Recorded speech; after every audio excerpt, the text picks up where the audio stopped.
pada pertemuan kedua dengan materi yang akan saya sampaikan adalah tentang mitigasi bencana.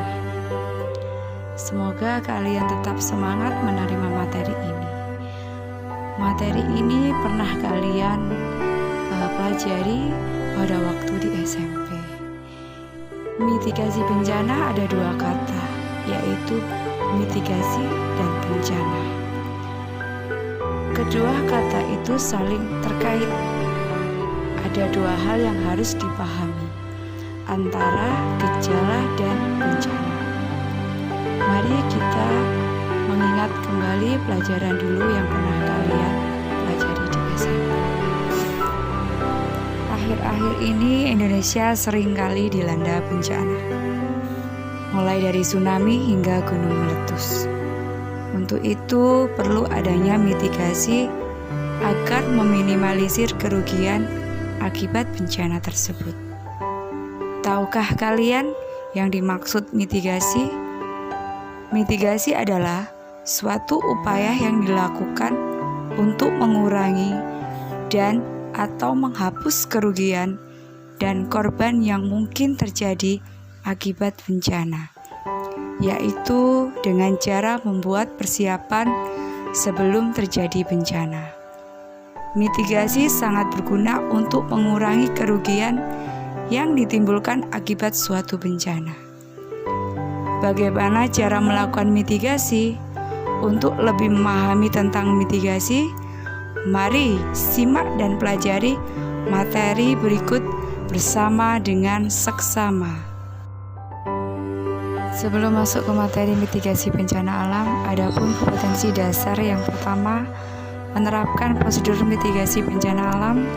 Yang kedua, melakukan simulasi mitigasi bencana alam yang terjadi di lingkungan sekitar.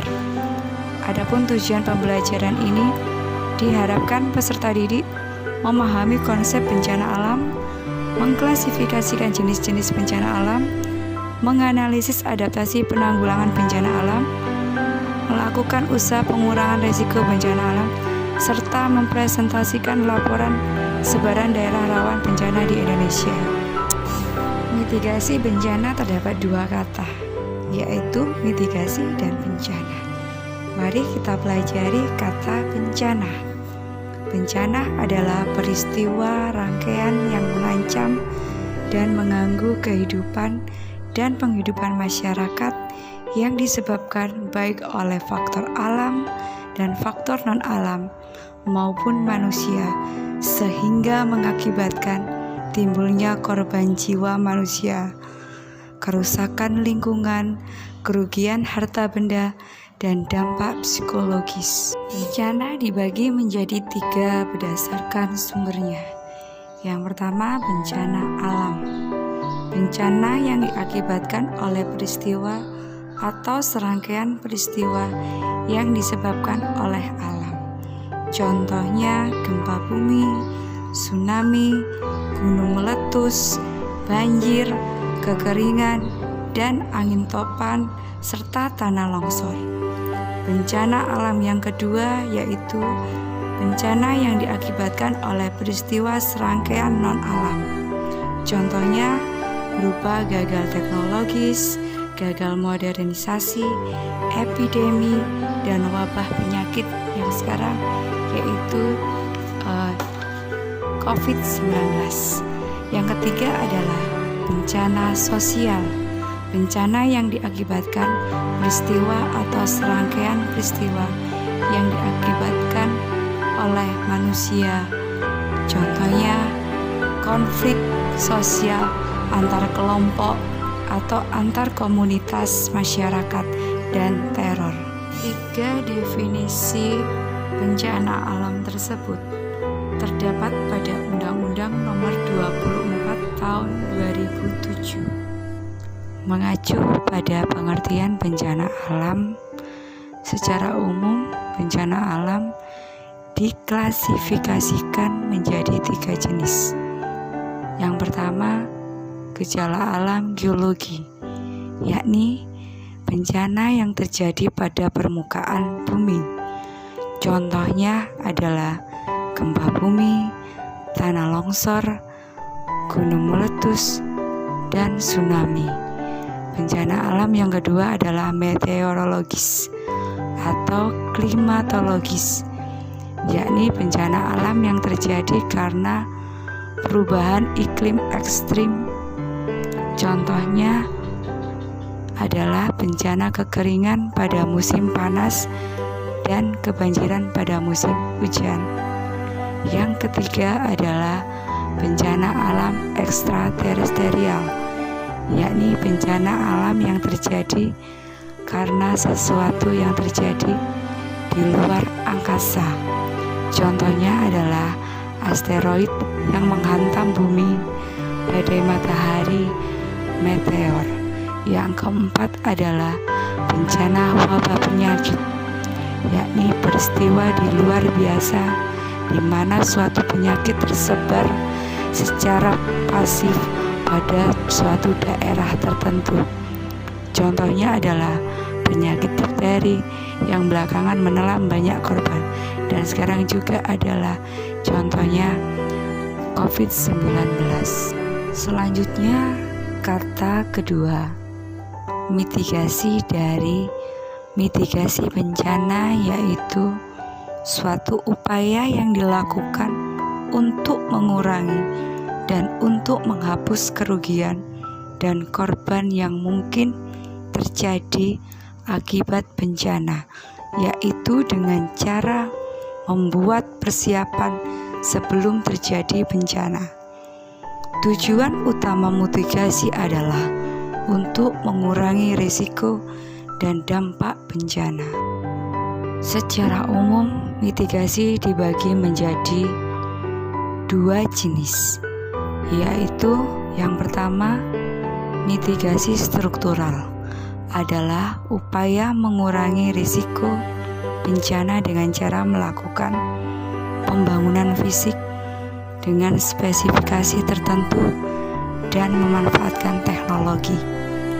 Contoh dari mitigasi struktural adalah pembuatan kanal khusus untuk pencegahan banjir, alat pendeteksi aktivitas gunung yang masih aktif, bangunan yang tahan gempa, dan juga alat pendeteksi dan peringatan jika terjadi gelombang tsunami.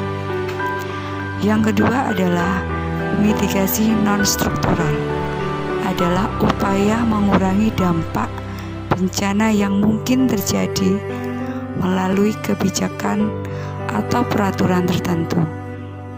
Contohnya dari mitigasi non-struktural adalah larangan membuang sampah ke sungai, pembuatan undang-undang penanggulangan bencana, pembuatan tata kota yang baik, capacity building masyarakat, atau menghidupkan berbagai aktivitas lain yang berguna untuk menambah pengetahuan masyarakat. Dari apa yang sudah kita pelajari hari ini, mari kita simak video bencana alam yang pernah terjadi di Indonesia. Keberadaan Indonesia pada daerah cincin api menyebabkan banyak sekali terjadi bencana, baik berskala kecil maupun berskala besar, mulai dari gempa, tanah longsor, gunung meletus, tsunami, dan masih banyak lagi. Dari bencana yang terjadi sehingga menjadi kisah yang tak mungkin dilupakan oleh orang Indonesia. Berikut ini kami rangkum 5 bencana terdahsyat yang pernah terjadi di Indonesia dan juga menimbulkan dampak global yang luar biasa. Bencana dahsyat apa saja yang terjadi? Mari kita bahas. Nomor 1, terjadinya gempa dan tsunami Aceh. Pada hari Minggu 26 Desember 2004 merupakan hari yang sulit untuk dilupakan oleh warga Aceh dan juga warga Indonesia. Kenapa? Karena pada hari itu telah terjadi gempa 9,3 skala Richter, di mana gempa ini tercatat sebagai gempa terdahsyat dalam kurun waktu 40 tahun terakhir di Indonesia. Tidak hanya dirasakan oleh warga Aceh saja, gempa ini juga menghantam Sumatera Utara, pantai barat Semenanjung Malaysia, Thailand, pantai timur India, Sri Lanka. Bahkan kekuatan gempa ini bisa dirasakan hingga Afrika. Setelah gempa yang terjadi, kemudian muncullah tsunami dengan tinggi ombak mencapai 9 meter. Peristiwa itu memakan korban 230.000 hingga 280.000 meninggal dan yang lainnya dinyatakan hilang. Tidak hanya korban jiwa saja, bencana juga menyebabkan kota hancur dan lumpuh seketika. Alhamdulillah, kota Aceh pada tahun 2020 sekarang ini sudah kembali normal dan bekas-bekas terjadinya tsunami masih bisa kita lihat.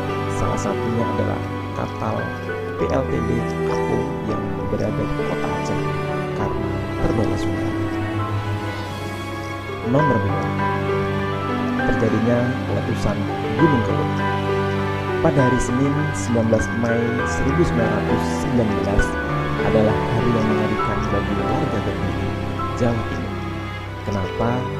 Karena pada hari itu Gunung Kelut meletus dan memuntahkan lava. Korban jiwa pun tak terelakkan, di mana korban jiwa tercatat 5.115 orang meninggal dunia. Suara letusan sampai ke Pulau Kalimantan dan abu yang disemburkan menyebar ke berbagai daerah termasuk Bali. Nomor 3, terjadinya letusan Gunung Toba. Bencana letusan Gunung Toba terjadi sekitar 74.000 tahun yang lalu. Dari hasil penelitian didapatkan bahwa Danau Toba yang seluas 3.000 km itu hanyalah kaldera gunung berapi. Gunung Toba diketahui meletus sebanyak 3 kali, yaitu pada 850.000 tahun yang lalu, 500.000 tahun yang lalu, dan sekitar 74.000 tahun yang lalu. Besarnya Gunung Toba diperkirakan 2 kali Gunung Everest dan saat meletus memuntahkan sekitar 3.000 km lava, setara dengan luas Danau Toba yang sekarang kita lihat. Letusan ini berlangsung berminggu-minggu dan korban jiwa berjatuhan semakin tak terkendali. Letusan Gunung Toba dipercayai sebagai letusan terbesar sepanjang sejarah. Nomor 4, terjadinya letusan Krakatau. Pada Minggu 26 Agustus tahun 1883 pukul 12.53 adalah permulaan letusan Gunung Krakatau. Dan pada hari Senin 27 Agustus 1883 bencana letusan Gunung Krakatau dimulai. Letusan Krakatau merupakan kejadian yang sangat mengerikan karena mampu melenyapkan 60% wilayah Krakatau. Korban jiwa pada saat itu mencapai sekitar 36.000 jiwa dengan letusan mencapai ketinggian 70 km dan disertai tsunami sekitar 40 meter. Letusannya terdengar hingga jarak 4.600 km dan kedahsyatan letusannya diperkirakan mengalahkan bom atom Hiroshima dan Nagasaki. Negara di sekitar juga terkena lemparan material vulkanik seperti Sri Lanka, India, Pakistan, Australia, dan Selandia Baru, sehingga mengakibatkan cuaca tak beraturan hingga tahun 1888. Nomor 5, terjadinya letusan Tambora. Pada bulan April 1815, Gunung Tambora yang berada di Sumbawa, tepatnya di Kabupaten Dompu dan Bima, meletus. Awalnya hanya berupa guru saja, tetapi terdengar sampai ke Pulau Sumatera. Pada tanggal 6 April 1815, abu dari Gunung Tambora mulai berjatuhan sampai Jawa Timur. dan letusan semakin menguat pada tanggal 10 April 1815 dan desa Tambora pun hancur. Sedangkan abu menyebar sampai Sulawesi dan Jawa Barat. Diperkirakan letusan Gunung Tambora 4 kali lebih kuat dari bencana Krakatau. Tidak hanya gunung meletus, tsunami pun terjadi begitu dahsyatnya hingga menerjang Jawa Timur dan Maluku.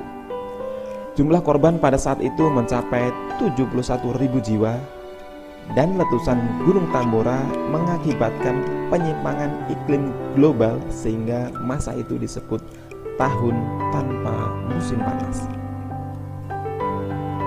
Itu adalah 5 bencana alam yang terdahsyat sepanjang sejarah Indonesia, dan sebenarnya masih banyak bencana-bencana lain yang terjadi.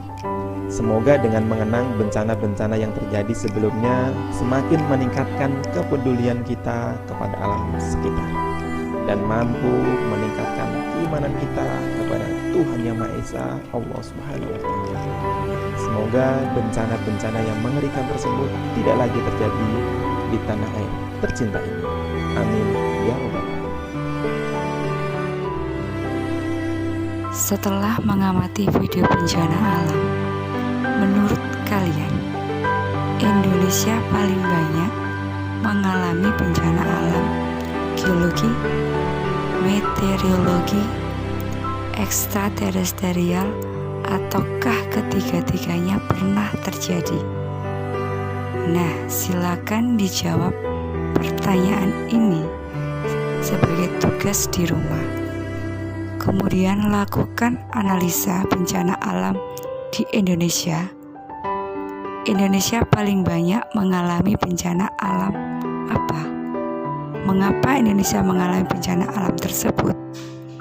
Tugas yang kedua, lakukan analisa terhadap bencana wabah penyakit COVID-19 yang terjadi di Indonesia saat ini.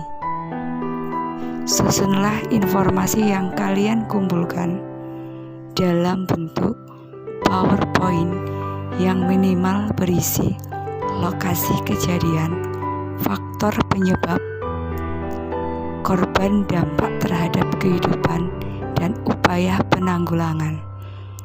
Pengumpulan tugas ini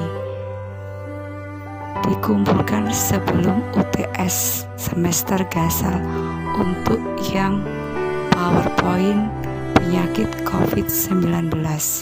Untuk yang tugas pertama dikumpulkan pertemuan minggu selanjutnya.